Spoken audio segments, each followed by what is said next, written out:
올랐다 내렸다 해요. 그래서 미국 달러가 결국은 뭐죠? 우리나라 부의 이 분배를 촉진시킨다. 그래서 환율이 올라가면 1,000원이 1,100원이 되면 서민이 좀 어렵게 될까. 수출하는 기업은 좋지만 서민 경제는 안 좋아져. 그렇게 보시면 돼요. 이건 뭐죠? 은행 금리. 은행 금리가 옛날에 볼까요?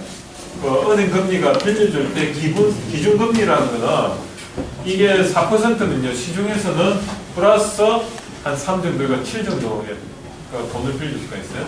그러면 이게 이제 기준 금리인데 우리나라가 지금 기준 금리가 엄청 떨어졌어요. 한 3 정도 되는데 이런 변동폭을 가는데 우리나라 지금은 옛날에는 5, 6%에서 지금 2, 3% 떨어졌다. 그래서 돈을 시중에 풀려고 했는데 사람들이 돈을 받아가려고 하는데 저금리로 돈을 빌릴 여력이 안 돼요. 왜 안 되냐면 은행에 담보대출을 너무 많이 한 거야. 이제 빚이 지금 우리나라가 돈이 얼마의 빚이 있는지 아세요? 여러분들 부모님이 한 가구당 빚이요. 이렇게 생각하면 돼. 3천만 원? 그 정도 될까? 힌트를 드리고 올게. 우리나라의 이 가구 수가 몇 가구 정도 될까? 2인 가구, 1인 가구, 뭐, 여러분과 같이 가족이 있는 3인 가구, 4인 가구 했을 때, 그걸 가구라고 하잖아요. 5천만의 인구가 이제 모여가지고 한 3명, 4명 되면 나누기 한 3 정도 돼요. 그럼 1,700만 명. 1,700만 가구. 그 정도가 돼요.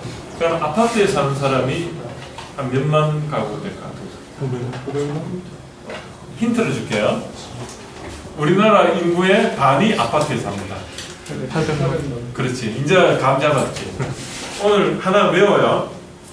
자, 이렇게 5천만 명이야. 근데 요즘은 4인 가구도 아니야.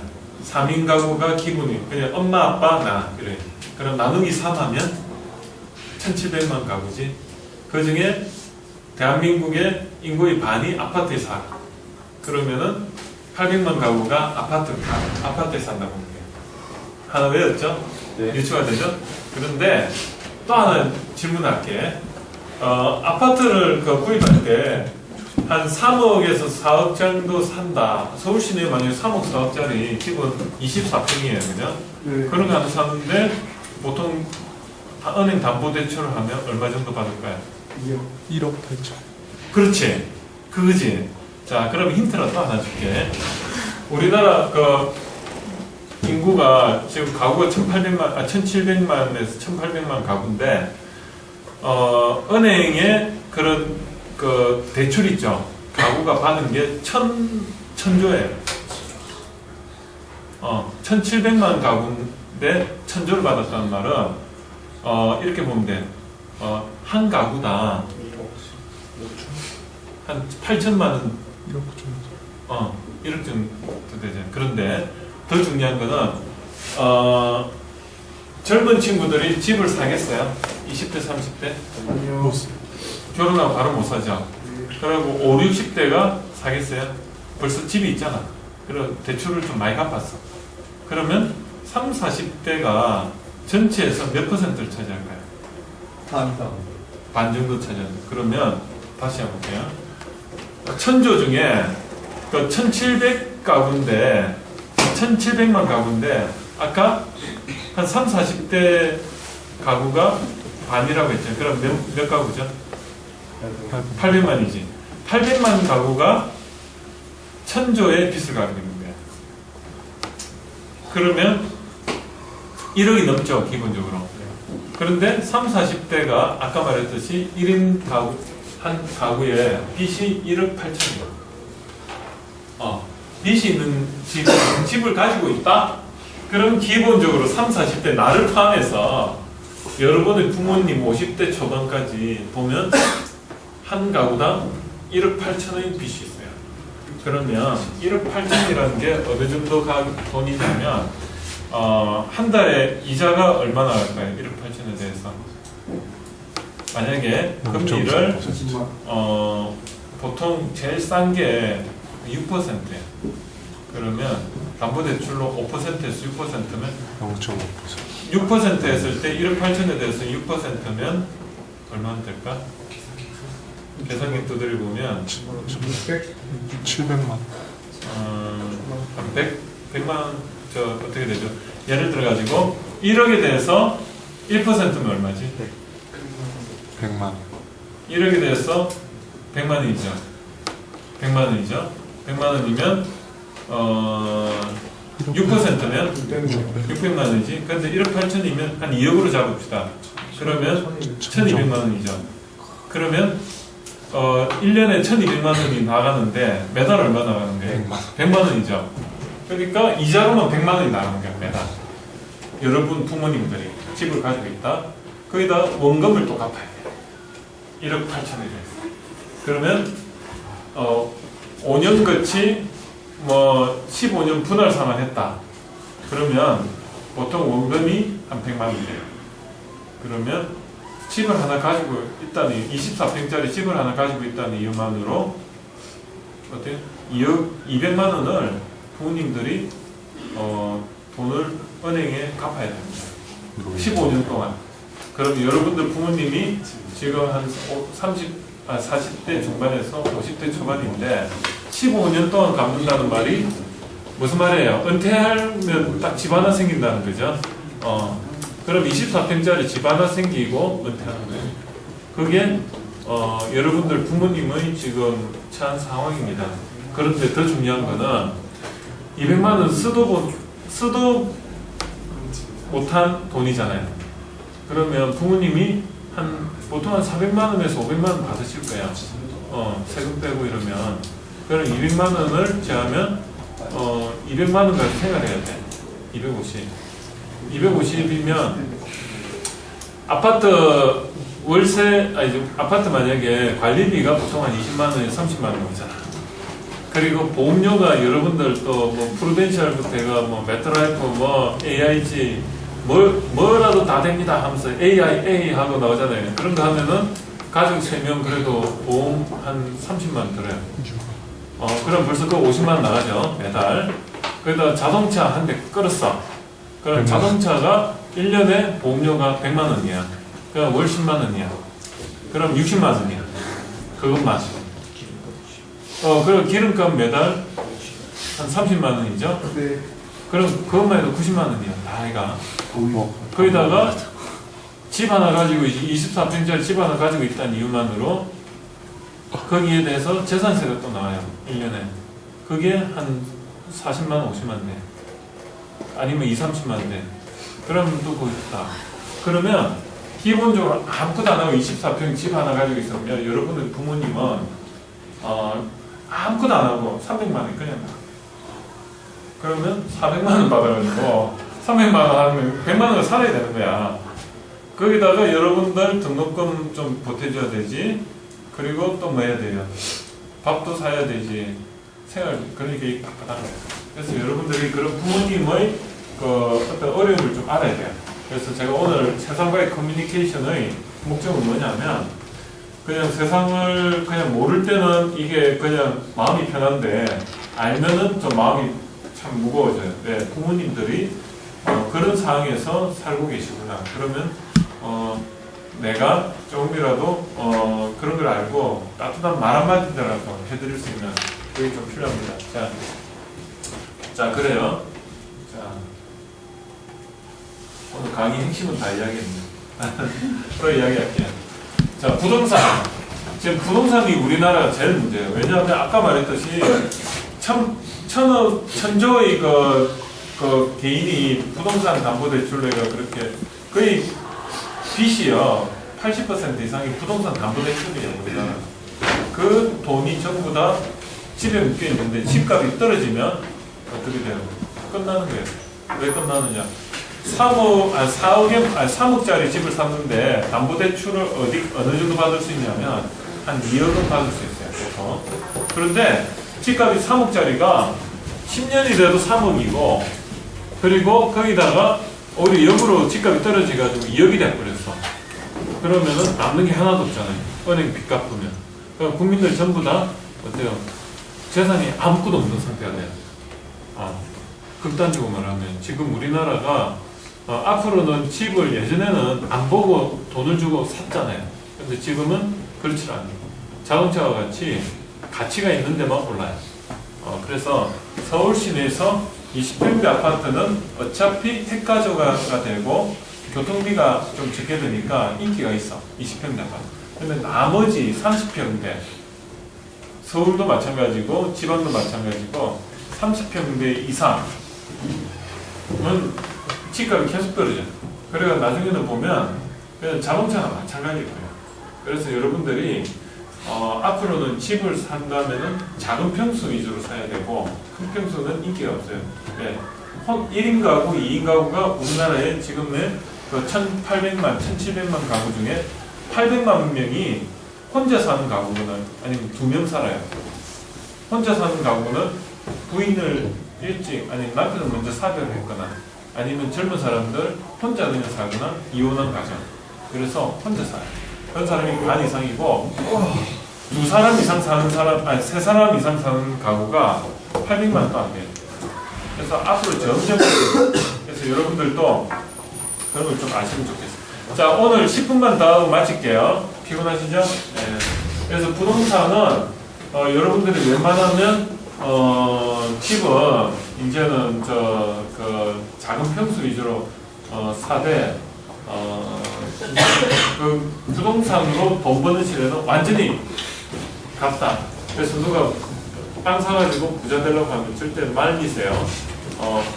그 학교에서 이런 거 강의 들었는데 부동산으로 돈 버는 건 이제 갔다. 꼭 이야기하시고. 그리고 이건 뭐죠?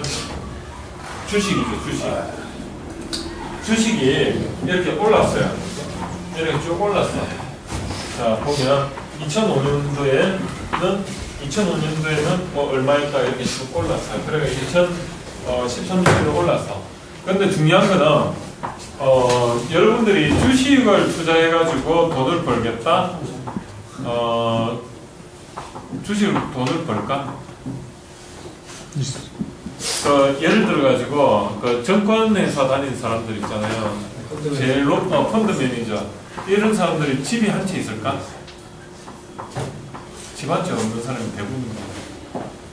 다 그냥 그 펀드 매니저임에도 불구하고 자기는 돈을 못 버는 거야. 그 이유가 저번에 한번 이야기를 했지만은 여기 이렇게 보면요, 1년 중에 눈 깜짝하고 내가 에이 안 오르네 하고 그냥 관심을 끄고 다른 일을 하고 쓱 올라버려요. 그리고 또 안 올라. 근데 이때 올랐을 때 또 사면은 또 한동안 또 내려가. 그러면 이제 못 견디가 또 팔어. 그럼 나중에 또 오르고 이래 돼요. 그래서 이거는 우리 심리 게임이고요. 또 한 가지는 중요한 게 혹시 여러분들 그 프리메이슨이라고 들어봤어요? 프리메이슨? 예. 누가 들어봤어요? 프리메이슨이 뭐죠? 단체 같은 거. 단체죠? 예. 맞아요. 단체. 세상에 눈에 안 보이는 손이에요. 그게 프리메이슨이라는 게 이스라엘 민족도 좀 주축이 돼 있을 때 거기 보면 그런 프리메이슨이라는 조직이 뭐냐면 로스차일드가라고 미국의 돈을 연방준비은행이라고 들어봤어요? 미국에서 달러를 찍어내는 데가 연방준비은행이에요. 근데 그거를 개인가에서 그걸 소유를 하고 있어요. 신기하죠? 거기 역사적으로 그렇게 돼 있어요. 그러다 보니까 이런 단체들이 그냥 주식이야. 올려야 되겠다면 그냥 올리는 거야. 내려야 되겠다면 내려야. 그는 경제사정하고 상관이 없어. 여기서 좀 올려야지 해가지고 싹 올렸어. 그럼 어떻게 되죠? 달러를 좀 많이 찍어내야지. 막 찍어내. 찍어내면 시중에 달러가 많이 풀려. 그럼 어때요? 달러가 흔해지죠. 그럼 그거와 관련된 어떤 지각 변동이 막 일어나는 거야. 그러면은 당장 올라야 되는 상황에서 주식이 오를 거라고 투자했는데 막 달러를 찍어내는데 이게 어떻게 돼가지고 파도가 쓰나미가 돼가 여기 와서 싹 쓸어버려요. 그게 금융위기고 막 그런 거거든. 여러분들이 상식이 통하지 않는 데가 이 주식시장뿐만이 아니라 세계 금융시장이에요. 지금은 이제 올라야지 이렇게 생각, 아니면 예를 들어 에너지가 지금 이렇게 석유가 지금 만약에 좀 내려야 되는 시점이야. 왜냐? 이제 전쟁도 없고, 그래서 이제 기름이 좀 많이 나오고, 그리고 이제 기름이 많다는 거는 어때요?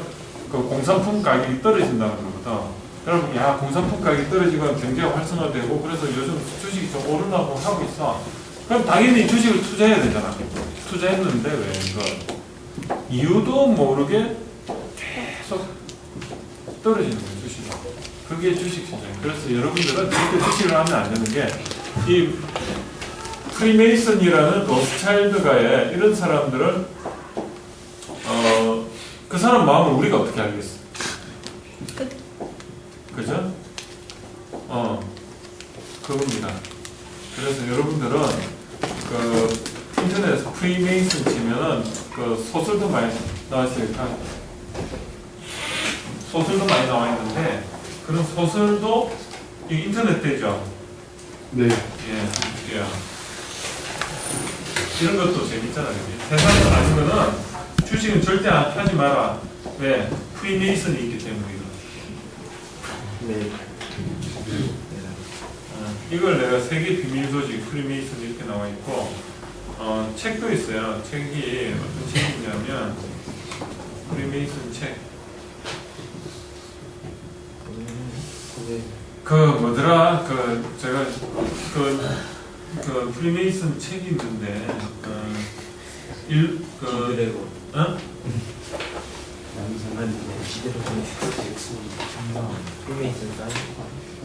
이 유명한 책인데 이거 제가 기억을 못하네.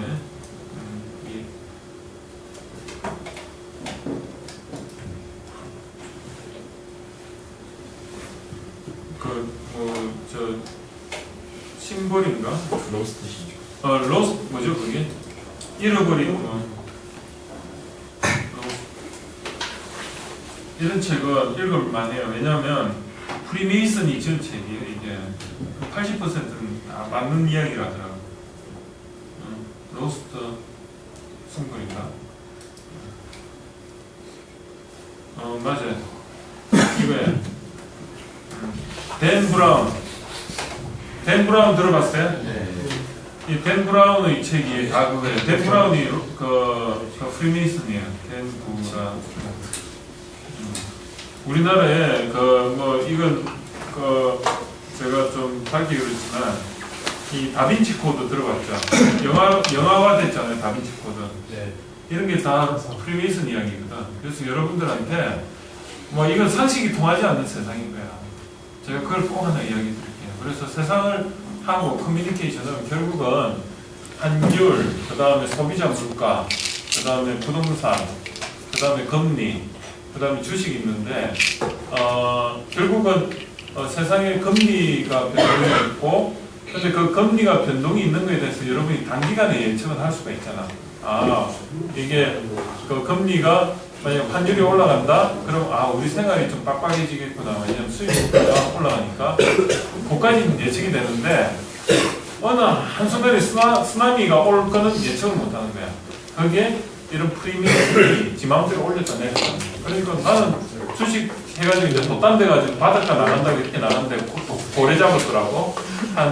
이제 없는 돈 가지고 배를 한 5톤짜리 사가지고 이제 뭡니까 유령고래라고 있어요. 한 22m에서 25m 되는 큰 고래, 그레이 웨일이라 해가지고 그걸 잡아 가겠다 이렇게 딱 가는데 나도 모르게 그냥 한 달은 그냥 잘 잡고 했어. 근데 돌아오다가 어느 순간에 1년에 한 번이라도 쓰나미 만나면 배가 난파되는 거잖아요. 여러분들 주식이 그렇다는 거예요. 주식이 한순간에 폭락을 할 때가 한 번씩 있어요. 그런 거는 설명이 안 돼. 그게 금융위기도 그렇고요. 금융위기가 우리가 볼 때는 필연적으로 어떤 도덕 모럴 해저드라고 이야기를 하지만 깊숙이 가면 그게 다 프리메이슨이 장난치는 겁니다. 그런 겁니다. 어떨 땐 보면 지금 오늘도 이렇게 환율이 요동을 치고 우리나라가 그 주식이 외국인이 한 35일째 들어오다가 오늘부터 빠져나갔다는데 그게 어떤 의미냐면 프리메이슨이 했다고 봐도 과언이 아닐 겁니다. 그건 제가 확신을 하는데 여러분들이 댄 브라운 책 한번 보세요. 보면 다빈치 코드 이런 거 이게 한 5권 있어요. 그 댄 브라운이 지은 책이 5권 있는데 다 좋은 책이에요. 저도 이 시간 없어가지고 이것도 소설이랑 호흡이 길잖아. 그래서 저는 호흡이 긴 거는 제가 이거 잘 못 보는데 영화나 보지. 그래서 이거 여러분들 한번 보세요. 진짜 좋은 책이에요. 그래서 집에 저는 거의 모셔놨는데 언젠간 봐야지 하고 거의 모셔놨는데 꼭 보세요. 오늘 수업 여기서 마치겠습니다. 그리고 요거 주신 거 이거 저 종이 뒤에 더 있으면 주시고 다 주셨어요?